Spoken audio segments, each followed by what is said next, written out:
Carole, quelles sont les spécificités de l'hypnose que vous pratiquez?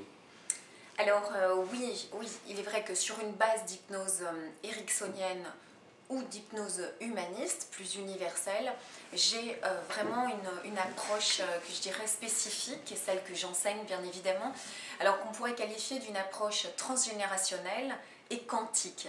Alors une approche transgénérationnelle parce que je remonte toujours dans la vie de mon patient, j'ai impérativement besoin de bien le connaître et son histoire de vie entre 0 et 7 ans, 7 ans, 12 ans, donc ses parents, ses frères et sœurs, et je remonte aux grands-parents.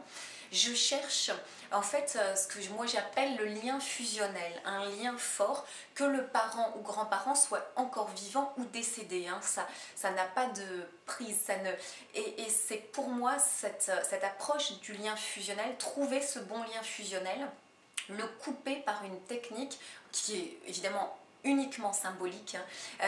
Évidemment ça ne fait pas de mal aux personnes, ça ne les fait pas décéder ou autre, bien au contraire, ça assainit considérablement la relation, ça la rend belle, sereine, et surtout, même si la personne est déjà décédée, surtout ça libère, ça c'est la clé, ça libère le patient, ça ôte l'addiction immédiatement, ça stoppe une anorexie, et ça autorise aussi votre patient à avoir son autonomie, sa vie, une belle vie à lui. Donc j'ai cette approche-là par rapport à ce lien fusionnel que je recherche et que je coupe, et cette approche donc transgénérationnelle. Et par ailleurs, dans une des techniques, mais que je place à chaque fois, enfin j'ai une approche que j'appellerais quantique. Simplement, on dit quantique parce que en physique quantique, on informe les cellules, on s'adresse aux cellules, et en fait il faut absolument que les cellules soient parfaitement à l'unisson et équilibrées dans une grande harmonie. Or quand il y a un souci, qu'il soit d'ordre psychologique, psychosomatique ou physique, il n'y a plus cette harmonie. Donc il faut rééquilibrer, réaccorder, hein, être un peu comme un accordeur de piano si vous voulez. Il faut retrouver l'harmonie parfaite et l'unisson entre les milliards de petites cellules qui constituent l'être de votre patient, d'une part.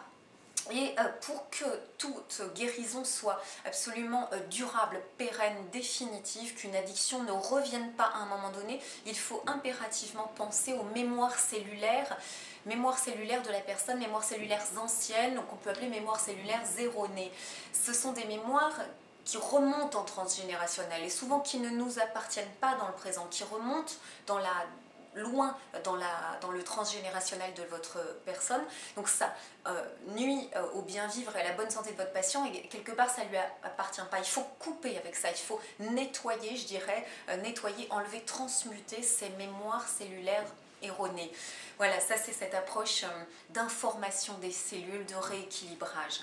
Et puis peut-être, oui, je m'intéresse beaucoup aux patients, dans le sens je passe du temps, j'ai besoin de parfaitement bien les connaître pour bien m'en occuper et qu'il y ait des résultats immédiats. Voilà.